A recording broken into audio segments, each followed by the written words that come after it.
More Than a Monster. Chapter 1. Anthony. Carl smiled from inside the galley where he stood with Preston and 2 other members of his film crew. Come on in. Let me introduce you to the crew. He pointed to an older gentleman. This is Herb, our cameraman. The gentleman stood up and smiled as he shook Anthony's hand. Delighted to meet you, sir. Likewise. Anthony smiled politely. And may I say, what a lovely vest. Anthony rubbed his hand over the quite expensive blue vest he had discovered an hour ago in his closet. It was by far the nicest piece of clothing he'd ever worn in his entire life, much nicer than anything he had in his suitcase, but they didn't need to know that. Oh, this old thing? I just threw it on. Preston looked up at Carl.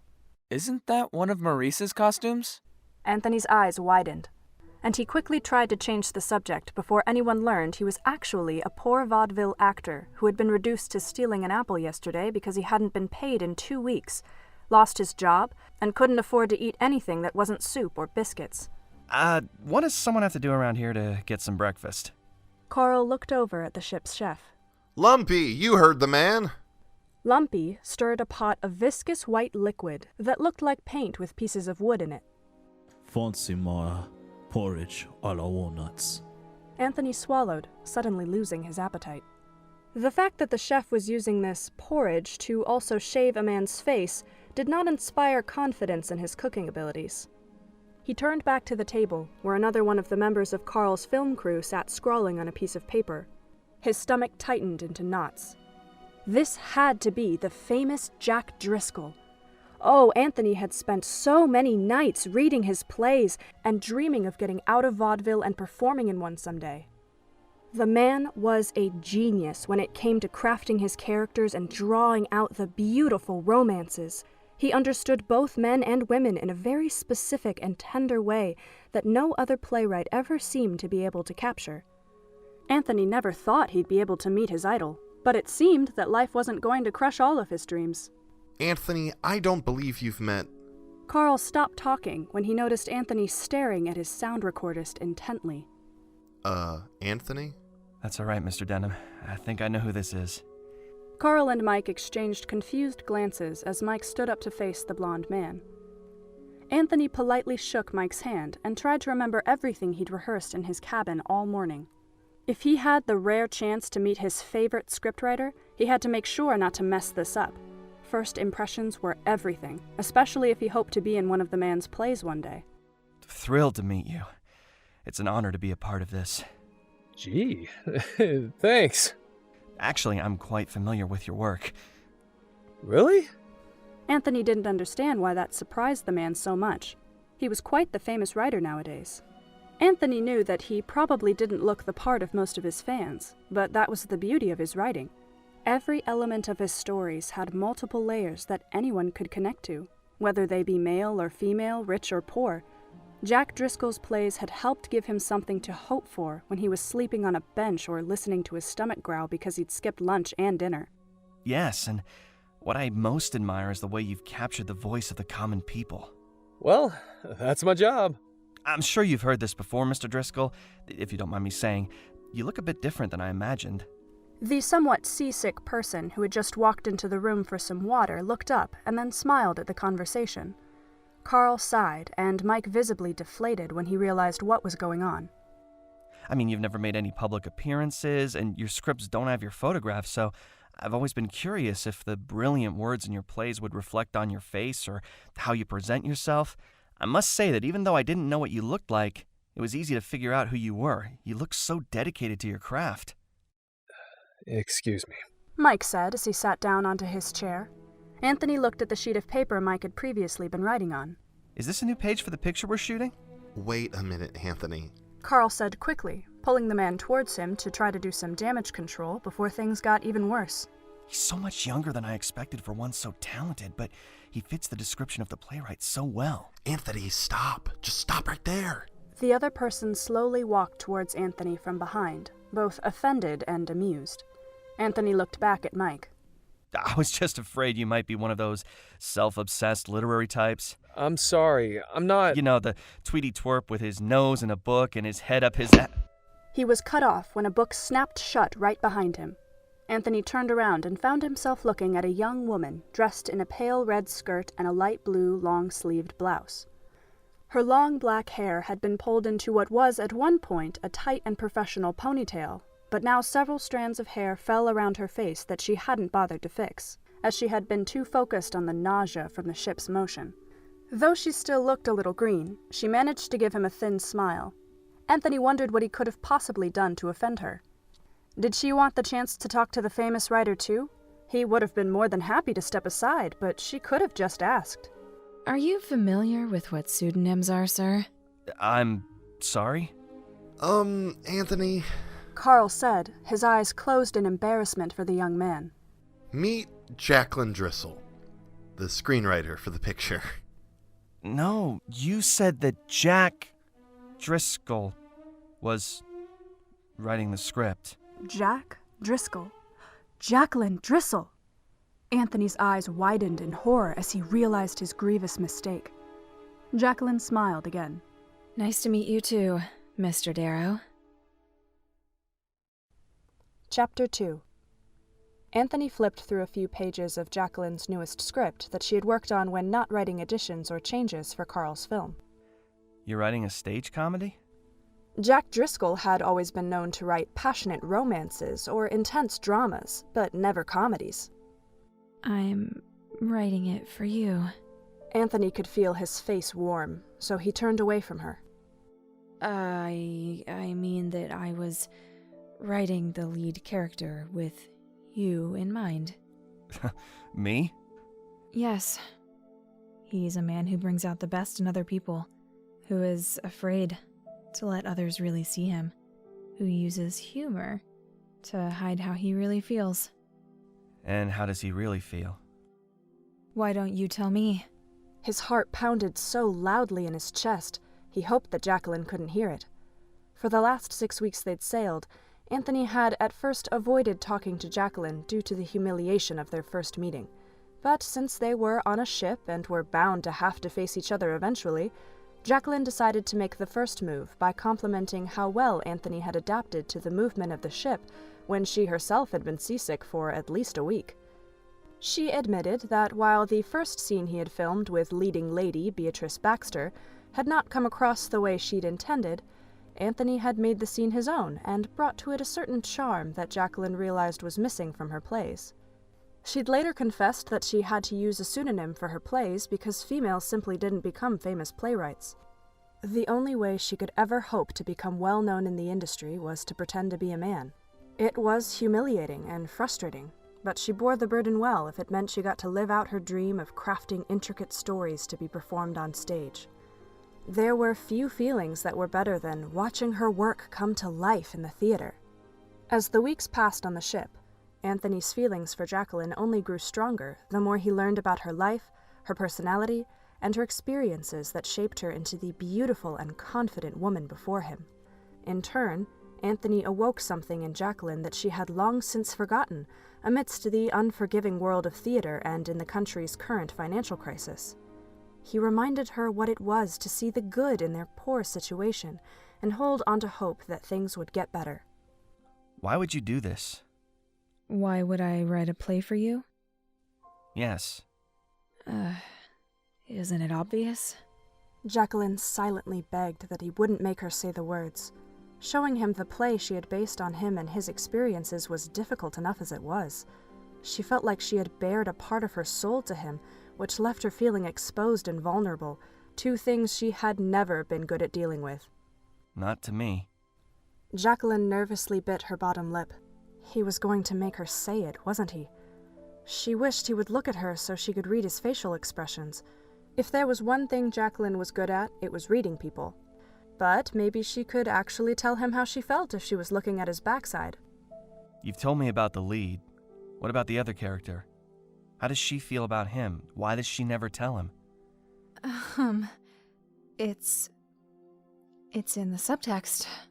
But then, how does he know that it's real? The young woman nervously cleared her throat. That was a line in the play, and she wondered if he was looking at that particular page and using it against her. It's not about words. Anthony finally turned around to look at her. If you feel it, you say it. That was another line. This was quite cruel of him, throwing her own words back in her face as she struggled to tell him everything she wanted to say. Well, two could play at that game. She took a defiant step towards him. Then say it. Anthony looked deeply into her eyes as they lit up with determination the way only hers could, which was one of the things he loved about her. He gently rubbed his thumb over her cheek and fondled a strand of her black hair. Then he leaned his head down to capture her lips in his. Jacqueline's hands traveled to his shoulders and tangled into his blonde hair. He couldn't say the words, and neither could she. But for now, that was okay. This kiss was enough. Chapter 3. Anthony's hands trembled as he sat on the bed inside his cabin. He knew he should be helping the other crew members out on the deck, but he couldn't stomach looking at the island. Not after what had happened today. Carl had insisted that the island was deserted, and when they saw the village in such a primitive state, it was impossible for anyone to disagree. But then that child appeared, standing in the middle of the village and staring at them with wild and threatening eyes, as if the crew had set foot on forbidden territory. Anthony pulled Jacqueline into him, worried about her safety now that it appeared that someone inhabited the village and there was no way of telling if they were savage or peaceful. Carl tried to appease the child by giving her chocolate, but he was much too forceful with her, which resulted in the girl biting him. That was when they realized that the island was far from deserted. Only women and children appeared at first, but then Anthony shut his eyes as he tried to block out the image of poor Mike, impaled with a spear. He couldn't understand how such a kind and humble man could be subjected to a horrific death like that. It only took 15 seconds for Mike to fall to the ground dead, his eyes open but unseeing. Anthony didn't even want to consider what those feral natives had done with the body after they'd escaped. He still wasn't sure what exactly happened after that. Suddenly, at least 60 young native men appeared out of nowhere and attacked the group all at once. 2 of them grabbed Anthony, while 2 others roughly ran their hands over his blonde hair. He supposed it made sense that they were confused by it, since he guessed that no one in the village had ever seen anything other than black hair. They shouted something in their native language to an older woman. She answered back, the words carrying great importance. Anthony didn't know what those words meant, and he didn't want to stick around to find out. After wrenching himself out of the 2 natives' grasp, Anthony quickly grabbed Jacqueline and held her close to him protectively. Unfortunately, they were surrounded by too many natives who easily pulled them away from each other. Anthony! Jacqueline! Anthony yelled back, trying to fight his way back to her. If something happened to her on this island, he'd never be able to forgive himself. Jacqueline hit one of the natives trying to restrain her. One of them whacked her on the back of the head with a staff and she fell to the ground unconscious. Jacqueline! 2 natives tightly gripped Anthony's arms as the old woman walked forward with an intense gaze that he knew would be appearing in his nightmares tonight. She whispered and chanted intently, one word repeating over and over, Kong. Anthony didn't know why the natives seemed to single him out, or what made him so important to this woman. Blonde hair surely couldn't be that big of a deal to them, could it? Then a gunshot rang out, and one of the natives fell over dead. The rest of them scattered at the mysterious magical weapon that killed one of their own without any contact. The natives restraining Anthony quickly dropped him before they became a victim to the magical weapon as well. He collapsed to his knees, his heart pounding. After taking a moment to catch his breath when he realized that this horrible experience was over, he quickly remembered what they'd done to Jacqueline. Jacqueline? Jacqueline! Anthony crawled over to the unconscious woman and felt sick at the sight of blood dampening her black hair. He carefully cradled her in his arms as the crew from the Venture swarmed the village, guns at the ready. With little hesitation, he gently picked her up and carried her back to the longboats so they could return to the ship and get out of this awful place. Now alone in his cabin, Anthony felt a horrible, suffocating sense of foreboding fill the small room. He could still hear that old woman's haunting chants directed solely at him, like she had something planned for him. The ship rocked back and forth as it attempted to loosen itself from the rock it had gotten lodged next to earlier that day. Anthony didn't normally get seasick, but the constant rocking motion threatened to make him throw up when combined with his adrenaline spiking more and more each second. He should really go see if Jacqueline was okay. He'd left her to rest on a table in the galley to allow Mr. Hayes to patch her up.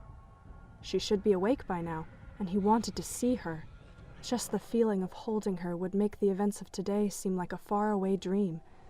But Anthony couldn't bring himself to leave his cabin. He felt like something terrible would happen if he opened the door. Something creaked outside, and Anthony frantically whipped around. The door began to open. The first thing Jacqueline felt when she began to slip back into consciousness was a headache so sharp that it felt like someone was stabbing a knife into her skull. She slowly opened her eyes and saw the crew members on the ship frantically pulling items out of the galley and chucking them overboard. She was at least thankful that she was back on the Venture rather than stuck on that horrific island. If Carl wasn't already dead, she was going to kill him herself. Some deserted island that was. Putting her hand to her head, Jacqueline forced herself off the table someone had put her on and stumbled out onto the deck. A wave of seawater washed over her, which stung the injury on the back of her head, but also helped bring back a little more of her awareness. Her still hazy vision caught something near the railing. She knelt down to pick up the object, and her stomach flipped when she realized that it was the same object her eyes had gazed upon just before she'd passed out. A native necklace. That didn't make any sense. How had a native possibly reached them all the way out here, so far from shore? Why would one of them be on the ship? What if there was more than one? Jacqueline recalled the way they'd looked at Anthony, and that one old woman chanting foreign words directly at him. Fearing the worst, she tried to run to his cabin. Anthony! The ship jerked to the side, which made Jacqueline fall. Down the hall, the door to Anthony's cabin swung open. To Jacqueline's horror, the cabin had been trashed, and Anthony was gone. She rushed inside to see if he was just hiding somewhere. She wouldn't blame him after everything that had happened, but he was nowhere in sight. The ship lurched again, now freed from the rock, and Jacqueline realized they were sailing away from the island. She ran out of the cabin and hurried to the deck. Wait! Turn back! Stop! Crew members looked at her like she was crazy, and Jacqueline almost hoped she was. Insanity would be much better than what had really happened. We have to turn back! Captain Engelhorn looked at the young woman from the door to the steering room, his brow furrowed in confusion. What happened? With tears in her eyes, Jacqueline held up the native's necklace. They've taken Anthony! Chapter 4. Every time Anthony thought he had a chance to break free, he got another mouthful of seawater. The native who had stormed into his cabin and tossed him overboard was scrawny and emaciated, and Anthony had thought it would be easy enough to resist him. He had been wrong. He guessed that the native had experience capturing unwilling victims for whatever it was they had planned, because he had done all of the right things for him to be in and out with his captive in a matter of seconds. The native finally reached the shore, and 5 more hauled Anthony out of the water. Amidst his frantic struggles, they pushed and pulled him back inside the village. Anthony wasn't a weak or frail man. His years working vaudeville had required him to build up a good layer of muscle in order to perform all of the tricks required in the show. But he didn't stand a chance against several young men who spent every second of their lives fighting and growing stronger. Currently, he only wore his thin undershirt and plaid pajama pants. He wished that he'd been able to put on a real shirt or at the very least some shoes. His soles already hurt as the natives forced him to walk on the rocky terrain. Anthony looked around him in horror at the hundreds of natives surrounding him. They were even more terrifying than before as they chanted that horrible name, Kong, over and over again. Their staffs banged onto the ground, which echoed to join their voices wailing in some kind of drug-induced euphoria, and their eyes rolled back into their heads so he could only see the whites. The 2 natives restraining him forced him to kneel down in front of that old woman from before. If Anthony had thought she looked terrifying then, she somehow looked even worse now. Wearing a spidery headdress, she wailed and then spouted several words in her language before hitting him with some kind of foul-smelling liquid. The natives closed in on him from behind, effectively cutting off any means of escape, even if he could wrench himself out of the tight grips on his arms. Panic made him continue to struggle, even though the rational part of his brain told him that it was pointless and he should conserve his energy. Several of the natives forced him to climb a painfully steep set of stairs near the entrance of the massive wall they had first spotted upon arriving at the island. Anthony couldn't say he regretted joining Carl's film because it had allowed him to meet Jacqueline, and he wouldn't give up what he had with her for anything. But he really wished that he hadn't set foot on the island, because then none of this ever would have happened. He had put together that the natives were using him in some kind of strange ritual, and judging from the fact that everyone knew exactly what they were doing, they had probably done it several times before. He wanted to know what had happened to all the other people who'd been put through this, but maybe for the sake of his sanity, it was better that he didn't. The natives used some coarse vines to tie his wrists to 2 thick wooden posts at the very top of the wall. Fire spewed down into a deep ravine below, while torches lit up the top as if the natives were calling to someone, or something. The old woman slid a bizarre necklace with long protrusions and tiny skulls over his head and chanted some more strange words. A shiver coursed through him as it touched his neck. He frantically tried to tear his already raw wrists out of the rough vines. He wasn't sure exactly what he would do then, but anything had to be better than his current predicament. The posts started to move forward, taking Anthony with them. Realizing he was now moving in the direction of the ravine, he dug his heels into the bamboo under him, but both the rods and his feet were slick with dirt. The posts pulled him farther and farther to the end of the bamboo rods. He tried to stay on for as long as he could, but he wasn't strong enough to tear himself out of the vines. The posts continued pulling him forward until he swung off the bamboo. Now the only thing keeping him from falling into the fiery ravine hundreds of feet below him were the vines around his wrists. Just minutes ago, he had hoped that the vines were thin or not tied properly, but now Anthony quickly stopped struggling and prayed that they held his weight.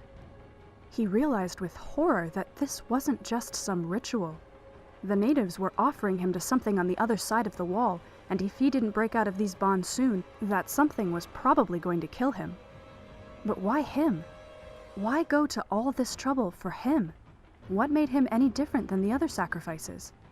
He recalled the way the natives had roughly grabbed at his hair and shouted something to that old woman.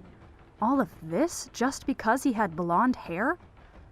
The posts finally settled onto the ground across from the ravine in front of the dark and endless jungle, and the drums above him abruptly stopped. Anthony resumed trying to break out of the vines. If he could just reach one hand to the other, he could untie his restraints. Maybe one of the previous offerings had tried that before, because his wrists were too far apart for any possibility of them touching. Anthony coughed as smoke rose up from the fiery ravine and made it difficult to see 2 feet in front of him. Water and sweat rolled down his forehead and stung his eyes. Something in the foreboding jungle ahead of him cracked and made him freeze. He could hear loud rustling and growling coming closer to where he stood helpless. Movement drew his eye to some kind of creature. What was that? After 10 horrible seconds of silence, the creature burst out of the jungle, and Anthony found himself staring right at a 25-foot gorilla. He frantically struggled against the vines again, more desperate than ever to break out of them. As horrifying as this entire experience was, Anthony found a molecule of comfort in the fact that the beast was at least something he recognized, rather than the freaks of nature his mind had come up with. The gorilla stomped closer to him, and then reached one hand out to feel his hair between its humongous thumb and index finger. The weight of the monster's hand forced him back so far that he thought it was going to break something. If he lived through this, Anthony was going to dye his hair black. Gunfire sounded out behind him, which should have been a hopeful noise, but it only crushed him. Help was so close, but too late. A scream ripped its way out of Anthony's throat as the monster wrapped its hand around his torso. Then the beast forcefully yanked his wrists out of the vines, nearly ripping Anthony's arms off in the process. Now Anthony could see the horrible face of the gorilla up close.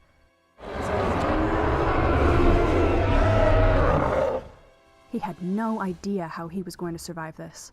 Fear and panic tightened his throat shut, and he could barely draw in a breath. His vision darkened, and he nearly passed out, but he forced himself to stay awake so he could escape the very second he was able. The gorilla tightened its hold on him and quickly ran back into the jungle. Chapter 5. Anthony thought he might throw up as the gorilla sped through the jungle at a dizzying speed, its grip on him crushing the air out of his lungs. He gasped and yelled when branches hit his arms and legs, which only seemed to anger the creature. As much as Anthony wanted it to release him, he prayed that it didn't drop him now or else he'd get crushed. Finally, it stopped at the edge of a high cliff, roaring loudly, which allowed Anthony to see all of its horrifying fangs. Anthony cried out in pain as the gorilla jerked him around so roughly he feared that either his spine or his neck was going to snap in half. When the creature held him upside down, Anthony looked around him and panic seized him again when he noticed several skeletons littered all around the cliff, wearing the same sacrificial necklace the old woman had put on him. If Anthony didn't do something in the next few seconds, he was going to join those skeletons. He quickly whipped the necklace off his neck just as the gorilla held him upright again. Then Anthony quickly stabbed one of the protrusions into the gorilla's fist as hard as he could. The gorilla yelped and dropped him amongst the other skeletons. Anthony shuddered and quickly got up. Anthony! Mr. Doro! Anthony! That sounded like Jacqueline. She and the rest of the crew were coming after him. Once again, help was achingly close. If he could just get away from the creature. He considered just diving off the cliff, but he knew he'd never survive that fall, assuming there was even water below. With no other option, he ran down the hill away from the cliff as fast as his bare feet would take him. Unfortunately, the gorilla recovered from his stabbing much faster than Anthony had anticipated, and he could hear it stomping after him. Suddenly, the creature swept him up in its hand, knocking all the air out of his lungs again. He cried out in pain and fear as the creature roared at him and continued stampeding through the jungle. But this time, he didn't give Anthony the courtesy of not using the one hand that was carrying him. Anthony gasped in pain each time the gorilla's fist hit the ground, as it raced through the dense foliage. The quick motion and the rough jerking were too much for his body to take, and though he tried not to, he quickly slipped into unconsciousness. Chapter 6. Anthony stared up at the gorilla, trying to figure out what he should do now that it had once again cornered him up against a high cliff back at its lair. He had thought playing dead and then escaping when it wasn't looking would work pretty well, assuming the creature didn't just eat him right off the bat. As it turned out, the gorilla was smarter than he'd given it credit for. The gorilla roared, which made him flinch.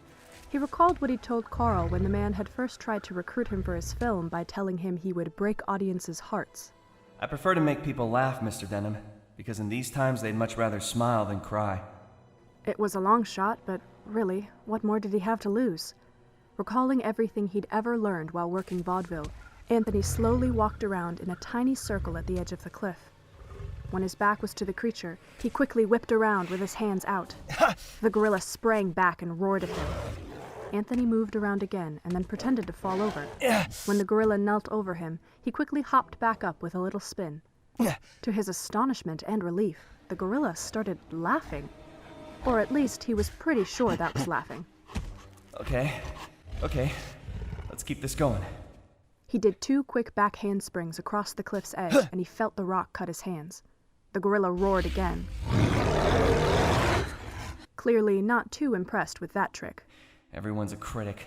Do you know how long it took me to learn to do that? Anthony picked up a few pebbles and juggled them with both his hands and his feet. Once again, the gorilla just looked bored. Well, I'd like to see you try.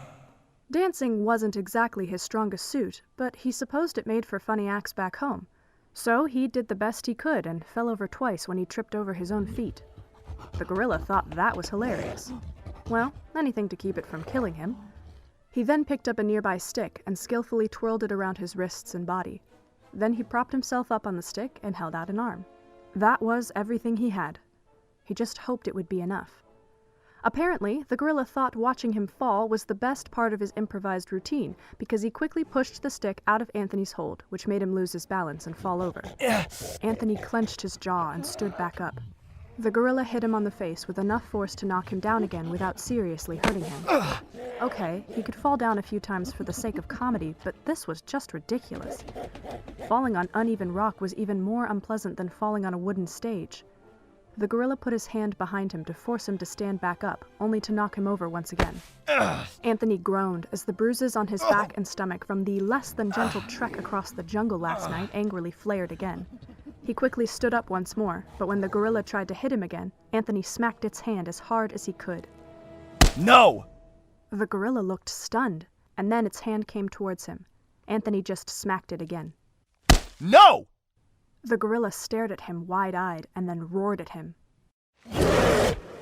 That's enough. The creature roared once again and slammed its fist down right next to Anthony. Anthony did his best to not flinch and hold eye contact with it. Maybe this would assert himself as some kind of alpha, or at least show the creature that he wasn't afraid of him, even though he was. The idea of trying to assert dominance over a creature that was roughly 5 times his size was laughable, but it seemed to work, because after the gorilla stopped throwing around rocks and pounding his fists onto the ground, he just stared back at Anthony sadly.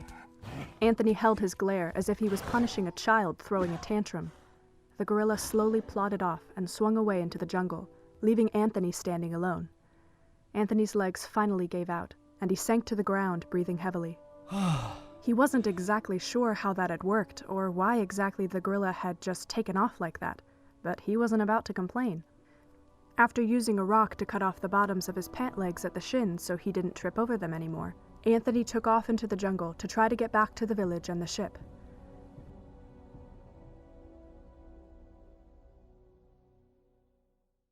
Chapter 7. Anthony really should be dead by this point. He had no idea how he managed to survive this long. He was either insanely lucky or incredibly unfortunate. Right now, he was feeling a lot of both as he stared at the large V-Rex in front of him. This had to finally be the end. He was exhausted. He couldn't run anymore. Then a huge beast landed directly behind him. Anthony turned around and looked at the gorilla that had protected him for the last 20 minutes. Or had it been hours? None of what he'd just experienced made any sense, considering all that had happened only several hours ago. While trying to find his way back to the village, Anthony had run into a huge quadruped dinosaur devouring a carcass with a viciousness that made him feel ill. He tried to back away quietly, but he just ended up facing another dinosaur of the same kind. He ran as fast as he could, trying to avoid becoming the dinosaur's next meal, and dove into a large dead log. That didn't stop the dinosaur from continuing to chase after him.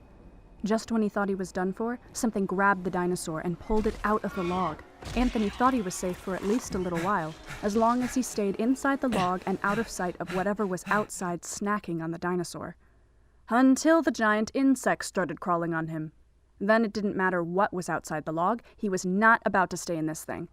However, once he realized that the creature that had saved him was a giant Vistatosaurus rex, he wished he'd taken his chances with the giant insects.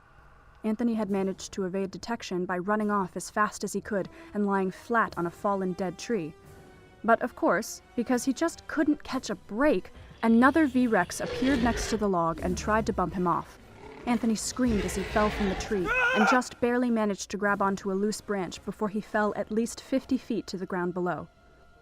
The V-Rex lowered its head to look at him hungrily, and then, to his disbelief, Anthony heard loud stomping coming in his direction, and the gorilla burst through the trees with a furious roar.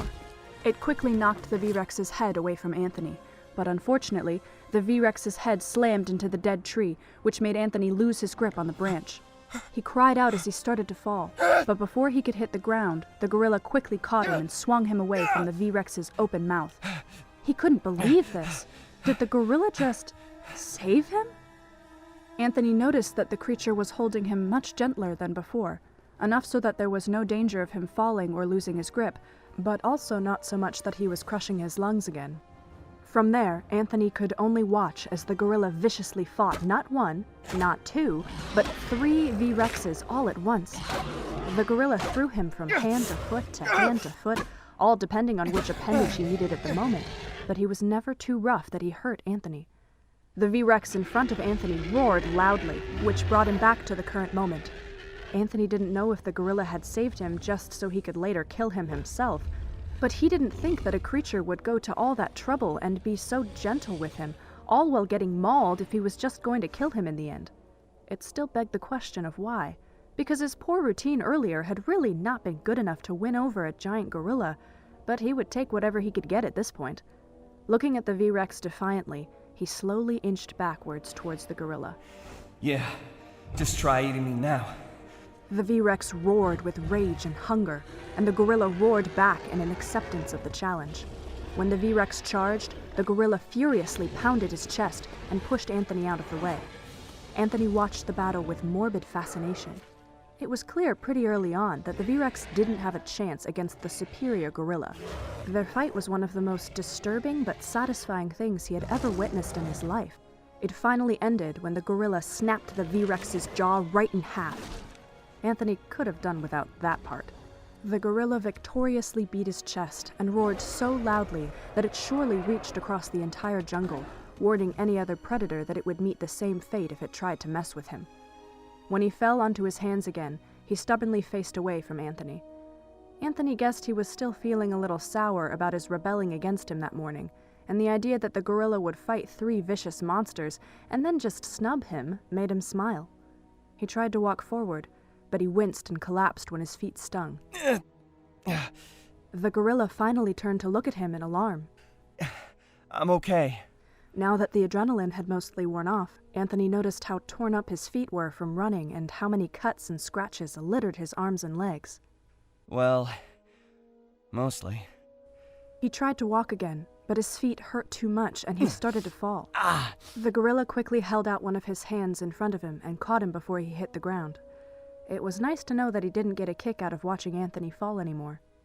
So I guess you really are looking out for me now. The gorilla gently lifted Anthony up and placed him onto the back of his shoulder as if the man were one of his own young.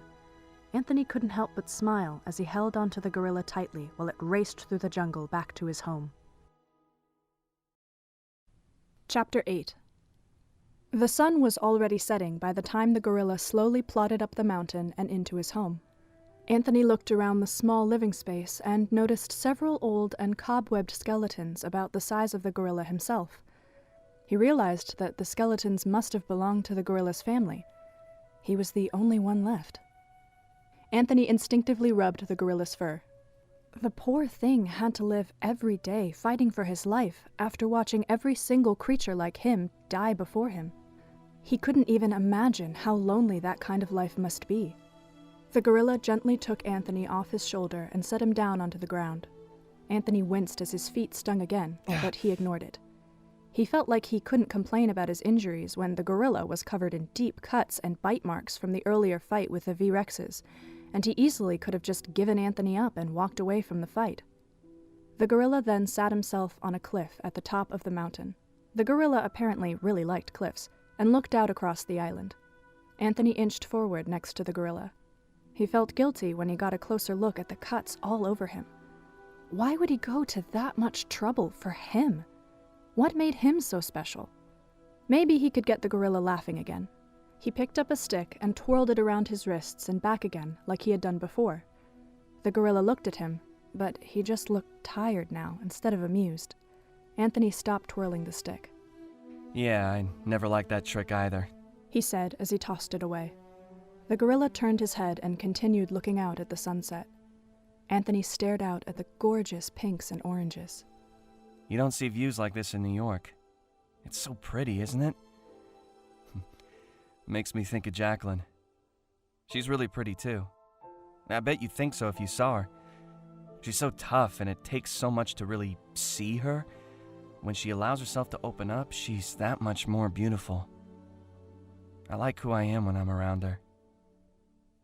I should have told her that. Now I don't know if I'll ever get the chance. Why is it so hard to tell the person you love how you feel about them? The gorilla looked at him with intense eyes. I don't know why I'm even telling you all this. It's not like you can understand what I'm saying. I guess talking out loud is helping me stay sane after everything that's happened in the last 24 hours. I didn't expect any of this when Carl said we'd be shooting in Singapore. No offense, but this is not Singapore. His stomach let out an impressively loud rumble. I don't suppose you have any food, do you? Anthony gestured towards his stomach and his mouth. Food? Anything? The gorilla turned and then held out a stalk of bamboo for him. As nutritious as I'm sure this is, it wasn't exactly what I had in mind. Though I'm so hungry I may just eat it anyway. When Anthony didn't immediately take the bamboo stalk, the gorilla turned around again and then held out several pieces of fruit in his hand. Oh, that's more like it! He eagerly took the fruit from him and devoured it all so quickly that it would probably give him a stomachache later. Sorry, I should have shared. The gorilla looked back out across the island. Anthony wiped his mouth and watched the sun set further and further below the horizon. I don't really want to stay here, but I guess if I've got you, it won't be so bad, right? I'll just stay up here for the rest of my life. And I'll be waiting for you to come back like a housewife. The gorilla put his hand out for him. Anthony smiled as he slowly sat himself down inside the gorilla's hand, his feet thanking him for finally taking the weight off him. I really hope Jacqueline's okay. I heard her voice out here last night, and who knows what she's faced since then. I've got to give the girl credit for being brave enough to venture past the wall. I knew she was strong, but this island could make even the bravest men cry for their mothers. Do you think the ship is still out there? Or do you think they took off sometime today? I mean, I wouldn't blame them if they left. They have no way of knowing if I'm still alive. I might have left by now.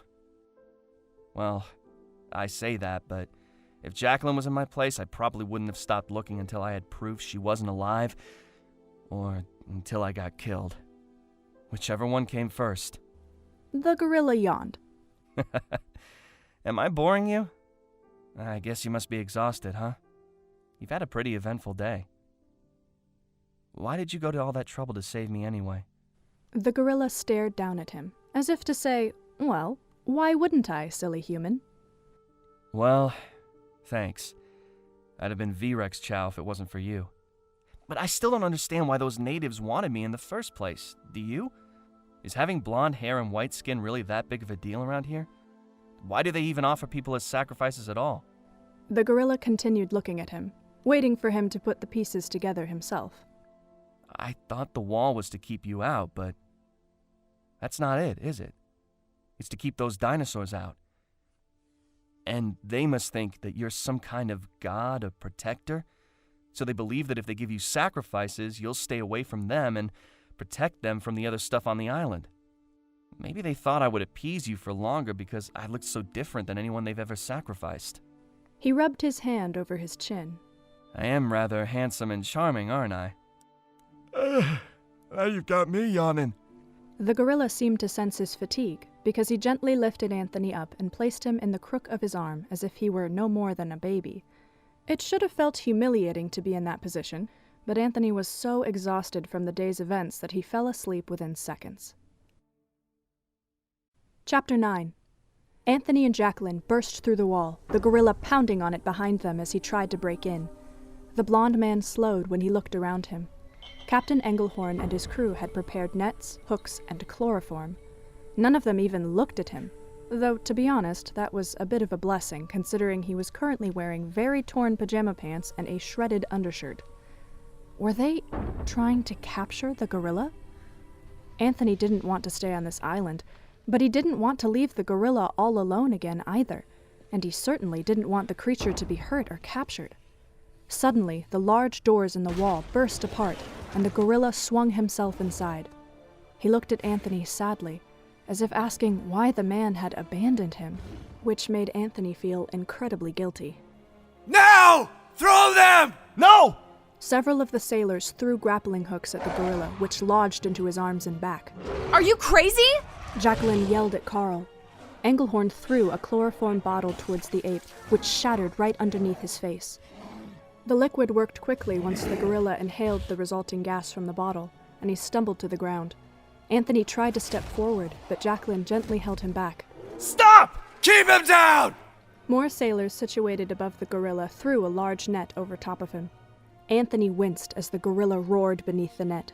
If he knew one thing, the gorilla did not appreciate being tied down any more than a human did.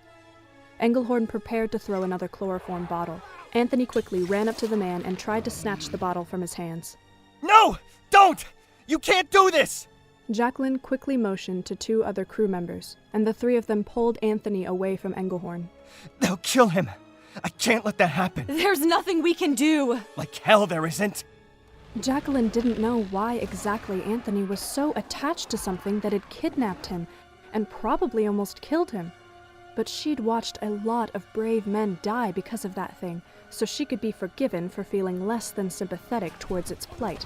Get him out of his sight! Anthony wrenched himself out of the two sailors' grasps. Let go! When he started towards the gorilla again, the two sailors gripped his arms and pulled him in the direction of the longboats. No! Wait! Please! When the gorilla saw Anthony struggling, he could only assume that the people holding him were hurting him, and he didn't take kindly to anyone putting him in danger. He roared furiously and whipped the net off his back, which sent the sailors holding it down flying away from him. Kill it! No! No! It's over, you lunatic! All of you, run! The remaining survivors of the crew ran as fast as they could to the longboats, the gorilla quickly gaining on them. Two sailors shot at him, which resulted in him crushing them with his fist.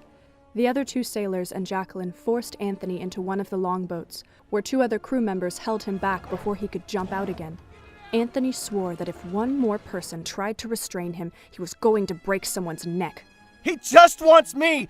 He's not a bad creature, he's just lonely and scared! Engelhorn pushed the longboat away from the shore and dove inside. Row! The longboat floated further and further from the shore, but the other longboat wasn't so lucky. The gorilla picked it up and launched it against the rock wall, where it shattered and sent all of the passengers into the water. Engelhorn prepared a harpoon. Anthony tried to grab onto his arms. Just leave him alone! He doesn't want to hurt anyone, he's just trying to defend himself! Engelhorn pushed him away while two crew members held him back. Then the captain fired the harpoon and it hit the gorilla in the leg. The gorilla let out a loud whimper, which made Anthony wince again. Engelhorn prepared another harpoon. Stop! Can't you see he's had enough?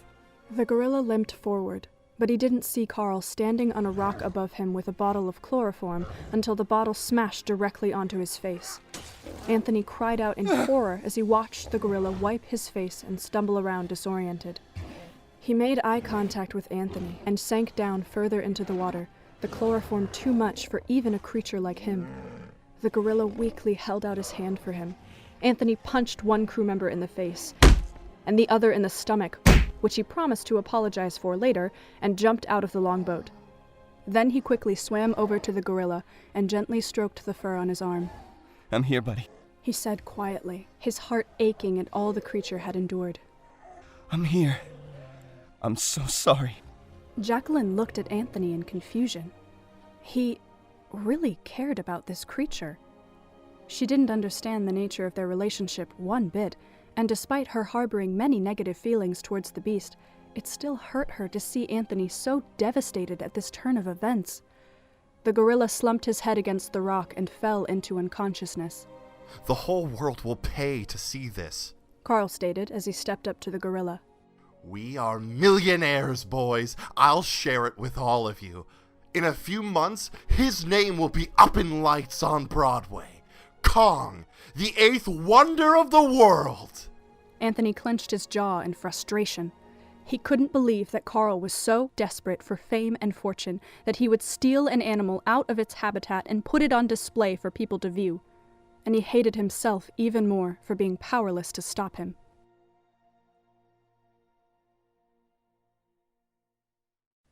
Chapter 10. The gorilla, now truly dubbed Kong by the entire world, stopped his rampage in the middle of the New York streets when he saw someone coming up to him. While everyone else in the city ran away from him, a man in a formal white shirt and black pants slowly walked down the street towards him, completely calm even when facing a 25-foot gorilla that had just tried to tear the city apart. Hey, buddy. The gorilla looked at him like he was an old friend that he thought he'd never see again. He cautiously took a few steps forward towards the man. Anthony gently rubbed his hand over the fur on the gorilla's arm. How'd you get out, huh? I guess it was pretty stupid to try and keep you chained up, right? It's pretty scary being thrown into someone else's world, isn't it? I should have been there. I'm so sorry for all of this. The gorilla tenderly put his hand around Anthony and lifted him up. Come on, let's get out of here. Kong slowly ambled down a few residential streets. Anthony had never seen New York so quiet and empty. He smiled to himself when he pictured some of the residents' reactions if they looked out their windows and saw a giant gorilla making his way down the street while he carried some stranger like it was nothing. Kong made his way inside Central Park and approached a frozen lake.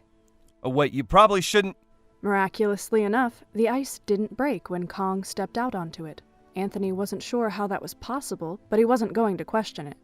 Kong tried to walk forward and slipped. You've never seen ice before, have you? Well, I guess you couldn't have, not on Skull Island's horrendously hot and humid climate. Kong slipped again, which made Anthony laugh even harder. Hearing Anthony's amusement, Kong sat himself on the ice and slid around in circles. The Christmas lights strewn around them glimmered, providing appropriate lighting for the moment. Anthony wasn't sure which one of them was enjoying himself more. He wished that everyone could see the gorilla like this.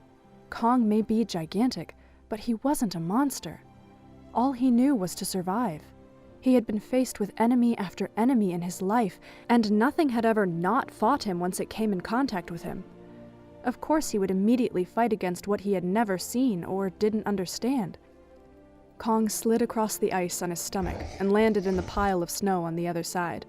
Then he stood up and shook the snow off his fur, and Anthony laughed as it all fell over him. Their happy moment abruptly ended when a missile broke the ice.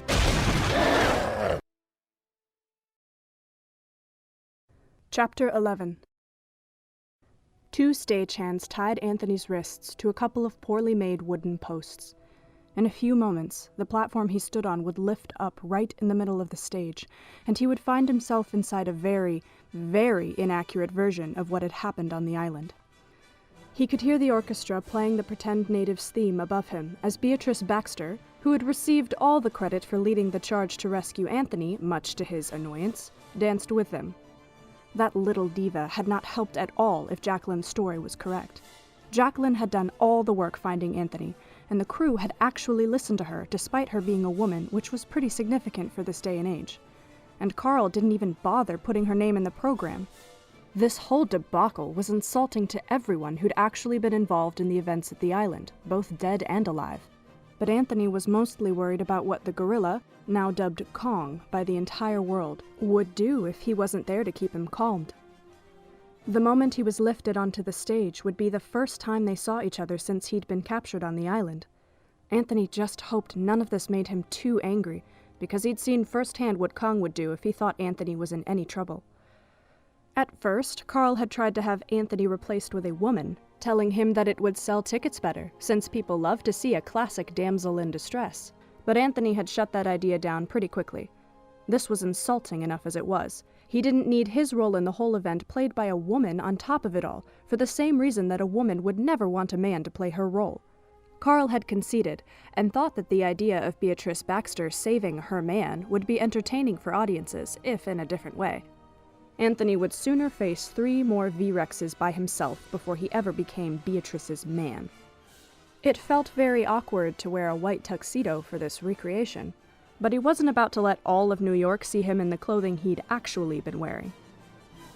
The orchestra changed its song, and Anthony felt the platform being lifted up.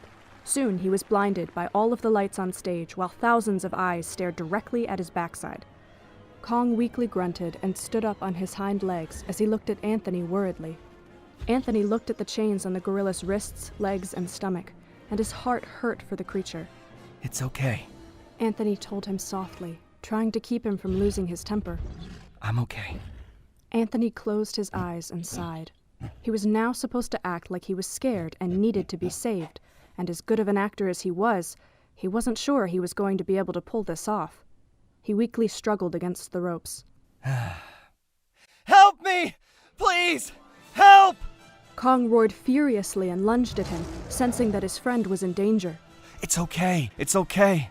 Anthony said quietly in an attempt to placate him without the audience knowing. How was he supposed to know this was all fake? Just calm down. I'm fine. The pretend natives continued dancing all around them while cameras flashed from the right wing, all of which agitated Kong even more. He thrashed against the chains and roared so loudly that it hurt Anthony's ears. Suddenly, panic seized Anthony, and he felt like he couldn't breathe. He had thought he'd be fine like this, since the gorilla was now a friend and protector, and since the staged ritual was so unlike what had actually happened. But as he stood on the platform in front of a furious gorilla with his hands tied between 2 posts, his mind thrust him back to that absolutely horrible night where he'd never been more terrified in his entire life. The audience's cheers behind him melted away and were replaced by that one old woman's horrific chants. the drums and the natives' moans while they eagerly waited for a giant gorilla to show up and take him sounded in his ears. Anthony gasped in pain and fear and struggled against the ropes, trying to break free so that he could breathe again. Screw the show, he needed to get out of here. But the ropes held him tight. He didn't understand. As a safety precaution, they should have been easy to slip out of, just in case something happened and he needed to escape quickly. Realizing that he couldn't get out of his bonds only served to heighten his panic. He frantically looked around him to see if anyone noticed that he was currently in the midst of a panic attack, but everyone either didn't care or just thought he was acting. He tried to yell for help, but his throat was paralyzed. It wouldn't have mattered even if he could cry out. Carl would never stop the show for anything. Maybe that was why he couldn't get out of the ropes. Kong seemed to sense that something was very wrong with Anthony, and he tried to break out of his own bonds so he could help. With all his strength, he ripped his right wrist out of the chrome steel chain restraining him. The pretend natives rushed off the stage in alarm, and if Anthony had been in the right state of mind, he would have been pretty offended that not a single one tried to help him. All of the audience members screamed and ran out of the theater. Kong clutched onto Anthony and ripped him out of the posts. He was so forceful that the rope stayed around Anthony's wrists and splintered one of the posts right in half. Kong's eyes filled with worry when he saw how Anthony looked at him. It was exactly like that night when he had first taken the man, before he had come to serve as his protector. He didn't want him to look at him like that. Was he holding him too hard? He tried to loosen his grip, but it didn't work. He still looked terrified. The man knew by now that he wouldn't hurt him, right? Kong gently deposited Anthony back onto the stage, where he fell to his knees, gasping and retching. Kong yanked his other wrist out of its chain. Then he leapt forward to break the wrists on his legs and waist. Angered at the people in the audience for hurting his friend, he roared as he ripped apart the theater and sent the velvet seats flying. Anthony looked up and saw the gorilla doing exactly what he'd been trying to avoid. No. He cried weakly, but it wasn't nearly loud enough for Kong to hear him. He forced himself to stand up. Stop! Don't! Kong abruptly turned and ambled back to the stage, his eyes once again filled with concern and worry. Anthony quickly took the ropes off his wrists and flung off his tuxedo jacket. I'm okay. The gorilla slowly went to put his hand around him, but he stopped when he recalled how much it had scared him a few minutes ago. Anthony took a step forward. Are you all right? Kong stared at him as if he was asking, "Am I all right? What about you, human? You couldn't even breathe just a little while ago." I'm sorry. None of this should have happened. Kong once again held his hand out, but he wanted to let Anthony make the decision this time. Anthony smiled and slowly walked to the edge of the stage. He allowed the gorilla to put his hand around him and gently lift him up. Come on. Let's get out of here. Chapter 12. Anthony stood at the very top of the Empire State Building, looking especially small with a 25-foot gorilla standing behind him. The gorilla beat his chest and roared defiantly at the planes flying around them. Anthony frantically began waving his arms at the planes. They'd already shot the gorilla with their machine guns multiple times, and he didn't think that he could take any more. No! Stop! No! He didn't know if they could see his tiny form from inside their planes, but instead of shooting, they all buzzed past him and circled around. Anthony turned as the gorilla weakly fell against the top of the building, his injuries starting to catch up to him. No. No, we can still fix this. We can get you home. It doesn't have to end like this. The gorilla gave him a resigned look, as if to say, "Back home on that island, all alone, without the only friend I've ever made? I'd rather suffer this fate." Kong held his hand out and Anthony fell back into it. He tried to stand again, but he just collapsed further and further in pain. Finally, he couldn't hold Anthony anymore and let him drop back onto the building. Anthony held his hand up, and Kong knelt his head down for him so he could gently stroke his face. Just hang on. I can fix this. One of the planes fired its machine gun again and sent several bullets directly into Kong's back. Kong roared weakly in pain and sank even further, so now only his head and hands rested on the top of the building. Anthony crawled over to him and rested his hand on his fur. I'm here, buddy. I'm right here. Okay? The gorilla gently put his finger to the side of Anthony's face. I'm so sorry. Please forgive me. Kong weakly smiled. There's nothing to forgive. Anthony held onto the gorilla for as long as he could, until his friend and protector slipped off the roof and fell the long way to the ground below. A single tear fell down Anthony's cheek when he heard the loud crash. Anthony. Anthony couldn't make himself move to look at Jacqueline. They had not parted on the best of terms, and he didn't want her to see him cry. He was supposed to be strong and keep it together no matter what. Jacqueline slowly approached the blonde-haired man and knelt down next to him. She could see him trying to pull himself together, which only frustrated her. She never understood why men were taught to hold in their emotions and that crying was a sign of weakness. Despite their rocky journey back, in which the only time they'd spoken was to explain to each other what they'd both endured on the island, he didn't need to hide all of his emotions for her sake. Even if she still didn't fully understand the bond between him and this Kong, he had still lost someone dear to him, and he shouldn't feel like he wasn't allowed to mourn. She gently wrapped her arms around him to let him know that he didn't have to be strong now. There was no one here but her, and he could mourn for as long as he needed.